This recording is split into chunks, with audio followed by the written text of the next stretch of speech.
It's a 30 inch. It's in the range of the Apple 30 inch, and there's a new Samsung coming out, but I think that's all actually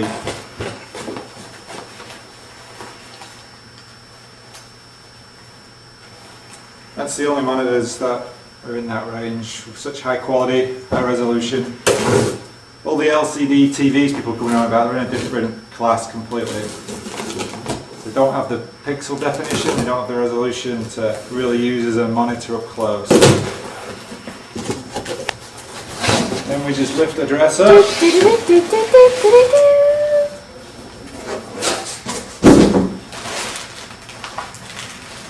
And you start to see a broken monitor. Shut up.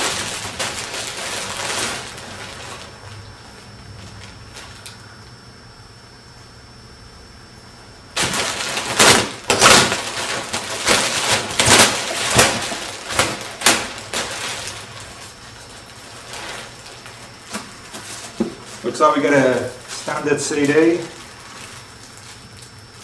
assembled in Mexico. Makes you proud. Hope there's no taco dip juice all over it or enchilada paste. I hope there is. Standard power plug. You hope you get.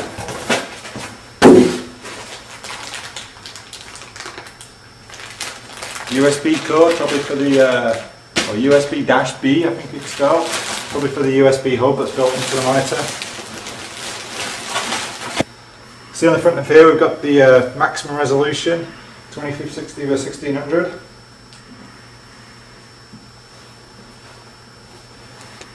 It's nice of them, they've saved us plugging the cable in, which I think's not too clever. So it looks like we've got a DVI. It's a DVI cable plugged in from default. Underneath there we've got the USB for the hub, that probably goes into the PC, so it powers these two USB devices. Got the power to audio, then the main power and a DVI plug.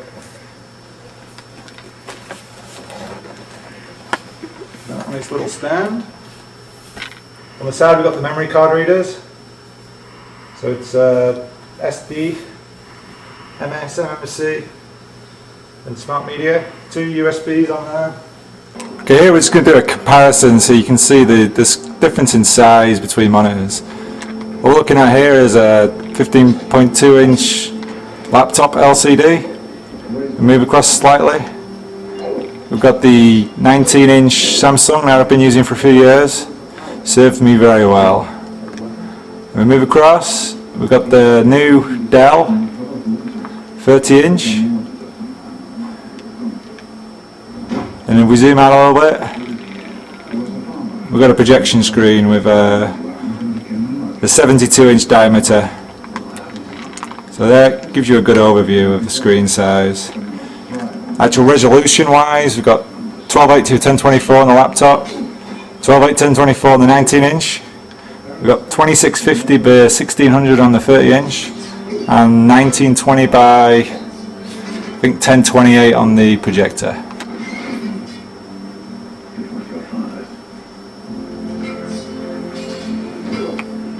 Okay, this is the monitor in stack. It looks pretty cool.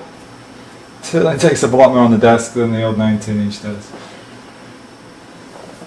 See now the screen's a lot better. How it tilts, slides up and down. I don't really know what you need that angle for, unless you're really tall like standing up. If you're a bit of a slouch, might work well. The rotation. I'll watch it out the window. And now it slides up and slides down. You can see now these buttons pretty easily. It's just basically brightness on the right side. Got the nice Dell logo with a little protection thing on that pull off. Reveal its beauty. And a power button.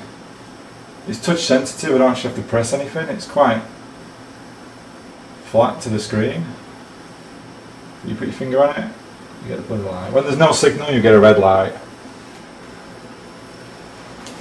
If you like your numbers, I've got an imperial tape measure here, it's just in inches. And we've got the diagonal distance.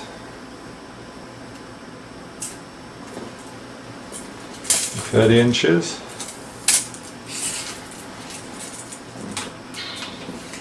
Vertical of 16 and width of 25. The edge distance, which I really like, is 7/8 of an inch.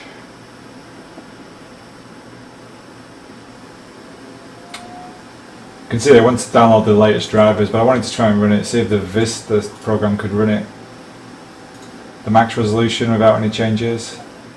This is the Vista control panel.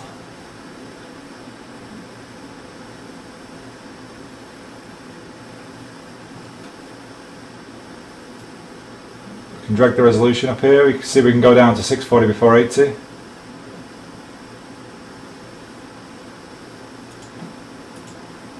And apply that, that'd be quite amusing.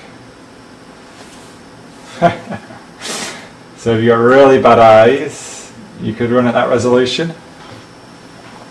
It's quite funny to see that in 640 by 480 res on a 30-inch monitor. That kind of pixel definition. It looks almost cartoonified. Okay, let's see if we can just pump it up.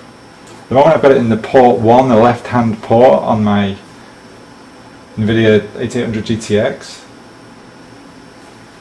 and I had to use the DVI cable that came with the Dell monitor. It had a label on it saying it was a dual link DVI cable. I didn't myself know there was any difference between a standard DVI and the actual cable, although I knew the graphics card was required. I've just applied the settings at 2560 by 1600, 32-bit color, and looks like it's loaded straight away. Background swap, these are some of my photos. The main reason I bought this monitor is because I spend so much time editing photos.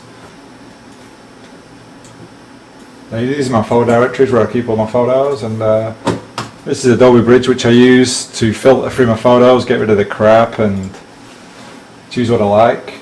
These are just some trips in Arizona. You can see already with Adobe Bridge, absolutely fantastic the way I've got so much space. I can really see the image in quite a good resolution in center screen.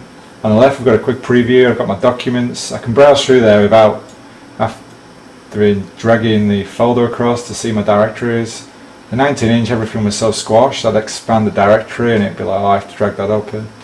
This I can leave a good portion in the screen just for my folders. All the various pictures I've got in here. We can, down the bottom left we can see you've got every detail off the camera format. I don't really want to go into terminology with the photography because I might confuse other people. So on the bottom we've got a quick thumbnail, and previously I had to have these so small because I just really didn't have the space, and now I can just drag these over and make them a little bit bigger. As we browse through we'll be able to see, this is just a trip view Utah I did, took a lot of pictures, a lot of the car, and here we can just bang them into Photoshop.